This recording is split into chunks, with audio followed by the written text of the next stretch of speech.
Hello friends, welcome to SK to all in one. இன்னைக்கு வெள்ளிக்கிழமை. Breakfast to lunch என்ன பண்ணேன்னு பார்க்கலாம் வாங்க.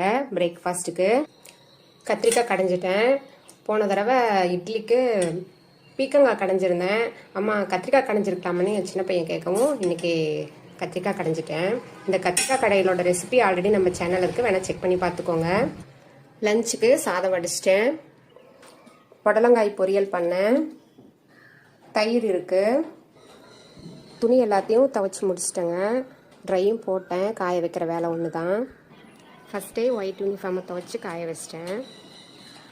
பால்கனிலையும் துணி காஞ்சிட்ருக்கு. ஏன்னா நாளைக்கு ஹலோ எஃப்எம்மோட லேடிஸ் டேக்கு போகிறேன். அதனால் கொஞ்சம் வேலையெல்லாம் முடிச்சிட்டேன்னா தான் நான் அங்கே போய் ஜாலியாக என்ஜாய் பண்ண முடியும். நாளைக்கு பிரேக்ஃபாஸ்ட்டும் லஞ்சும் பண்ணி வச்சுட்டு கிளம்பிடுவேன். சேலம் ஹலோ எஃப்எம்மோட லேடிஸ் டேவோட டீட்டெயில் வந்து போன ஷார்ட்ஸில் சொல்லியிருப்பேன், வேணால் போய் செக் பண்ணி பார்த்துக்கோங்க.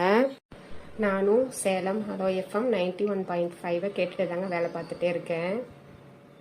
என்னோட பசங்களுக்கு பிரேக்ஃபாஸ்ட்டுக்கு சுட சுட இட்லி வச்சு கத்திரிக்காய் கடையில் வச்சு கொடுத்தேன், சாப்பிட்டாங்க. லஞ்சுக்கு பால் சாதம், கடிச்சிக்கிறதுக்கு புடலங்காய் பொரியல் வச்சு பேக் பண்ணிட்டேன். ஸ்நாக்ஸுக்கு 2 பேர்த்துக்குமே பாதாம் முந்திரி பேரிச்சம்பழம் வச்சு பேக் பண்ணி ஸ்கூலுக்கு அனுப்பிச்சி விட்டேன். இதுதாங்க எங்களோட பிரேக்ஃபாஸ்ட் லஞ்சு. அடுப்பு திட்ட க்ளீன் பண்ணி அடுப்பையும் க்ளீன் பண்ணி பாத்திரம் எல்லாத்தையும் தேய்ச்சி முடிச்சிட்டேன். நான் வந்து சமையல் வேலை துவைக்கிற வேலை எல்லாத்தையும் முடிச்சிட்டேங்க. எனக்கு எடிட்டிங் ஒர்க் இருக்குது, நான் போய் பார்க்க போகிறேன். தேங்க்யூ.